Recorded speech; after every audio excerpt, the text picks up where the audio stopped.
caruurta isku kaadisa habeenkii iyo sida loola tacaalo. Haddaba muuqaalkeenan waxaan ku daawan doonaa waxyaabaha loo baahan yahay in markii la ogaado caruurta inay isku kaadinayaan habeenkii in la sameeyo ama maamada ay sameyso ama waalidka ay sameeyaan. fadlan hadduu muuqaalkan uu kusoo gaaro asxaabtaada la sii wadaag, sii share garay, laagtana ha ilaawin. haddaad nagu cusub tahayna soo dhawow oo subscribe noo saar. aad baad u mahadsan tahay. gogosha ilmaha iyo dharkiisa oo qoyan, ilmo ceebeysan iyo waalidiin xanaaqsan waa waxa ka dhaca guryo badan oo qoysas badan ay ku nool yihiin. waxaan meeshan ku jirin in laga walwalo in ilmaha si fiican loogu tababarin isticmaalka musqusha ama in laga shakiyo in ilmuhu ay ka caajisaan in musqusha ay tagaan habeennimadii. mar walba waxaa muhiim ah in maskaxda lagu hayo in gogosha uu ilmaha uu ku kaadiyo habeenkii in ay caadi tahay oo ay ka mid tahay koriinka ilmaha.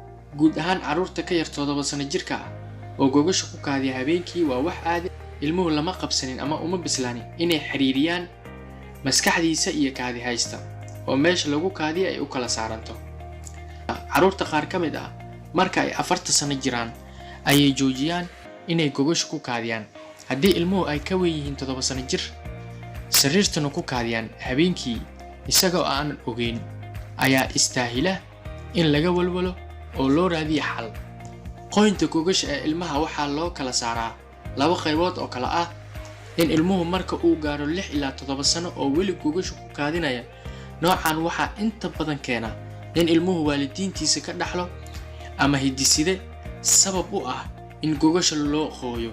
sidoo kale in ilmuhu ay joojiyaan inuu isku kaadsho, laakiin 6 bil kadib haddana dib ay u soo celiyaan in sariirtii ay qooyaan ama ay isku kaadiyaan.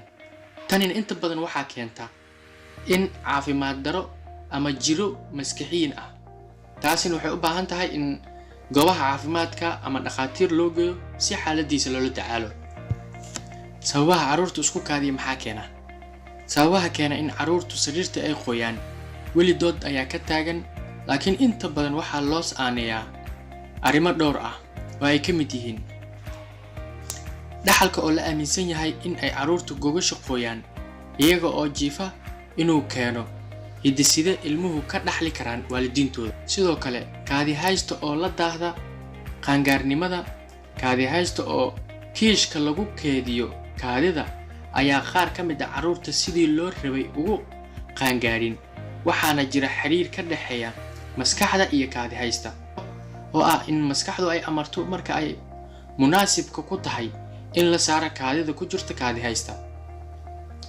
sidoo kale daawooyin la yiraahdo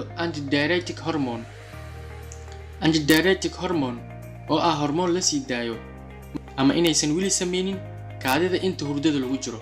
qaar ka mid ah caruurta lama sii daayo hormoonkaas, sidaas awgeed waxaa la sameeyaa kaadi badan oo gogol qoyn karta caruurta hurdada weyn oo ah kuwa gala hurdo aad u qoto dheer oo ay adag tahay in si fudud xitaa loogu toosiyo. qaar badan oo ciyaalka isku kaadsha ayaa ah kuwa hurdada aad ay ugu culus tahay. kaadi haysta oo yar ayaa keeni karta markiiba in maskaxda ay ku wargeliso inay buuxsanti kaadi haysta, sidaasina ay kaadidii u fasaxdo. calool istaaga oo keena in saxarada adag ee ku jirta mandhiciirka weyn ay xirto kaadi haysta xilliga la hurdo, dabadeedna ay si kontarool la'aan ah kaadida loo fasaxo. caruurta ayaa la aaminsan yahay inuu qayb ka qaato dhibtan. caruur badan oo waalidiintooda kala tageen ama cabsi kale ay hayso ayaa la ogaaday inay ku dhacdo gogol qooyn. cudurrada ku dhaca habdhiska kaadi mareenka iyana way keeni karaan in gogosha ay caruurta qooyaan. siyaabaha loola tacaalo gogol qoynta ama isku kaadinta caruurta: marka ugu horeyso waalidiinta waa inay xaqiiqsadaan inuusan jirin cunug si kas ah ama si caajisnimo ah gogosha ugu qooya habeenkii. waa in la aaminaa inay jirto sabab ka weyn awoodda ilmaha oo u keenaysa gogol qoynta. caruurta yaryar waxay dareemaan ceeb iyo fadeexad marka lagu ogaado inay sariirtoodu qoyan tahay. waxay caruurtu u baahan yihiin in loo garaabo oo la dareensiiyo in dhibtani ay tahay mid caadi ah oo caruurnimada ay keenayso oo iskeed iskaga tagayso markay weynaadaan. waalidiintu waa inaysan canaananin ama aysan garaacin ilmaha laga yaabay markii horeba inay hore u walwalsanaayeen ayagoo ka baqaaya inay ku ogaadaan kaadida ay isku kaadiyeen sariirtooda in waalidka ay ku ogaadaan. isticmaal tusaalooyinkan aan hoos kugu sheegi doono si aad uga hortagto inay caruurta gogasha qoyaan ama isku kaadiyaan. ku dhiirigeli ilmaha inay kaadshaan inta aysan habeenkii seexan. 2 yaree cabitaanada caruurta ee habeenkii inta aysan seexan aad siinayso. inta badan hooyooyinka khaladka ugu weyn ee galaan waxaa ka mid ah in caruurta intaysan seexanin ka hor ay cabitaano iyo biyo badan ay siiyaan. sidoo kale waa inaad yareysaa isticmaalka shaaha iyo jokolaatada iyo soodhada habeenkii la siinayo inta aysan seexanin. ku dabool joodariga ama gogasha ilmaha ay ku seexanayaan mar walbaba bac. haddii ay muhiim tahay gaarsii ilmaha dhakhtarkiisa si loo qoro daawo caawisa ama ka hortagta inuu isku kaado. fadlan haddii muuqaalkan aad nala dhamaysatay waxaan kaa codsanayaa inaad muuqaalkan sii share gareyso. haddaad noogu cusub tahay aad soo dhawaato subscribe noo saarta aad baad u mahadsan tahay.